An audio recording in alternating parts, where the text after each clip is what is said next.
Hello friend, कैसे हैं आप लोग। हम इस वीडियो में बात करेंगे कि रिवीजन परफेक्ट तरीके से कैसे करें, क्योंकि रिवीजन को लेके बहुत सारे सवाल हैं। सवाल ये भी है कि याद नहीं हो पाता है, और दूसरा सवाल ये है कि रिवीजन में भी उतना ही टाइम लग जाता है जितना बुक्स पढ़ने में लग जा रहा है। पीछे का बैकग्राउंड काफ़ी खूबसूरत है, पीपल का पेड़ यहाँ दिख रहा है, और सोचा इसी के पीछे, इसी के आगे खड़े होकर वीडियो बनाते हैं, क्योंकि इतना अच्छा लोकेशन तो टाउन में देखने को नहीं मिलता है। आज हम उस चीज़ पे बात करेंगे जिसको टॉपर्स फॉलो करते हैं। रिवीजन एक वो हथियार है, रिवीजन वो हथियार है जिससे एग्जामिनेशन निकाला जाता है। रिवीजन ही वो हथियार है जिससे एग्जामिनेशन निकाला जाता है। आप अगर बहुत सारी किताब अलग अलग पढ़ लोगे, रिवीजन प्रॉपर नहीं होगा, एग्जामिनेशन निकलना मुश्किल काम है। प्रीलिम्स हो, मेंस हो, या कहीं पर भी हो। कोई भी छोटे से छोटे काम जब आप करते हो स्टार्टिंग से ही, तो आप उसको जब तक बार बार नहीं करते वो परफेक्ट नहीं होता है। बार बार नहीं करते हैं तो परफेक्ट नहीं होता है। लेकिन समस्या है जब आप किताब पढ़ रहे होते हैं, 700-800 की पेज की किताब, 500 से ऊपर के पेज की किताब जब आप पढ़ रहे होते हैं, उसको बार बार पूरी किताब पढ़ना पॉसिबल नहीं है। लेकिन रिवीजन करने का तरीका नहीं पता होने के कारण भी हम लगातार उस किताब को रिवाइज करते चले जाते हैं और टाइम हमारा बहुत ज़्यादा चला जाता है। रिवीजन करने के लिए सबसे पहली बात है कि रिवीजन वेरी करता है स्टूडेंट टू स्टूडेंट। कुछ स्टूडेंट जिन्होंने 5 बार किताब पढ़ ली, उनके रिवीजन करने का तरीका अलग होगा। जिसने 2 बार पढ़ा है उनका अलग होगा। जिनका ऑप्शनल पेपर में वो सब्जेक्ट रहा होगा, उनका रिवीजन करने का तरीका अलग होगा। लेकिन एक जो कॉमन और एवरेज तरीका है, उस पर हम बात करेंगे।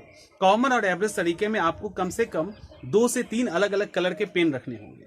जब आप पढ़ रहे होते हैं तो आपको कुछ ऐसे फैक्ट्स हैं जो आपको याद होता है। जैसे सबसे पहले मानसून कहाँ आता है, तो आपको याद है केरल में आता है। उसके बाद कहाँ आता है वो नहीं याद है, तो केरल याद है ना। तो जब केरल याद है तो उसको, वो भी चूंकि इंपॉर्टेंट है, वो भी महत्वपूर्ण है, तो आप उसको हाईलाइट करोगे अपने मन पसंदीदा किसी भी कलर से। उस कलर से करना जिससे आपको पता हो, एटलीस्ट इतना याद हो कि वो कलर वाला चीज हमें याद है, फिर भी वो एग्जामिनेशन के लिए जरूरी है। सेकेंड कलर का फिर यूज कहाँ करेंगे? सेकेंड कलर का वहां यूज करेंगे जो आपको थोड़ा याद है, उसको भी आप हाईलाइट करिए। ठीक है, जब थोड़ा याद है उसको भी आपको हाईलाइट करना है, फिर आपको आगे बढ़ना है। और थर्ड में भी आपको हाईलाइट किसको करना है? जो आपको बिल्कुल ही याद नहीं है, शायद आपने पहली बार सुना है या पहली बार अपने बुक्स में पढ़ने के दौरान देखा है। तो आपको क्या करना है? तो आपको ये 3 अलग अलग कम से कम हाईलाइटर्स रखने हैं।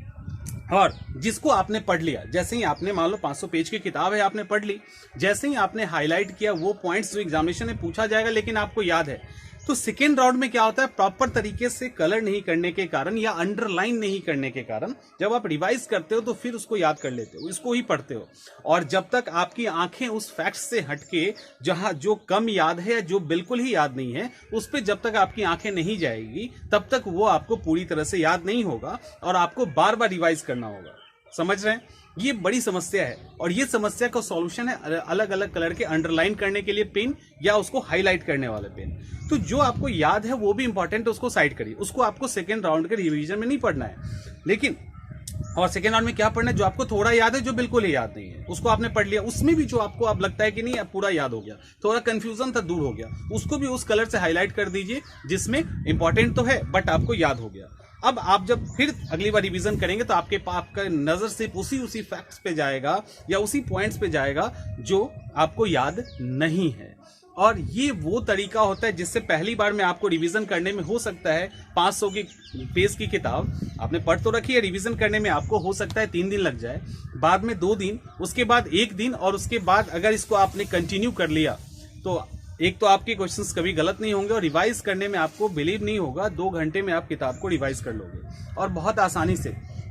और तब कहोगे कि वो जो येलो वाला पोर्शन जो याद था उसको तो हमने छोड़ दिया, उसको भी पढ़ेंगे। लेकिन उसको कब पढ़ेंगे? उसको तब पढ़ेंगे जब एग्जामिनेशन हमारा नजदीक होगा। जब एग्जाम नजदीक आ जाएगा तब हम उसको एक बार पढ़ लेंगे, क्योंकि वो पूरा याद है ना, ABCD की तरह हमने उसको कंठस्थ कर लिया है, तो सवाल ही नहीं उठता उसको नहीं वो भूल जाने का। लेकिन आपको वो कब करना है? वो तब करना है जब एग्जामिनेशन नजदीक है। अदरवाइज आप जब अपने याद किए फैक्ट को जैसे ही साइड करते हैं, चीजें याद होने लगती है, और उसको आप करो तो 4-5 बार। सारी जो समस्या है कि आर्टिकल्स याद नहीं होता, हिस्ट्री का डेट याद नहीं होता, सब याद होगा, लेकिन पुरानी चीजें छूटेगी तभी तो नहीं आएगी।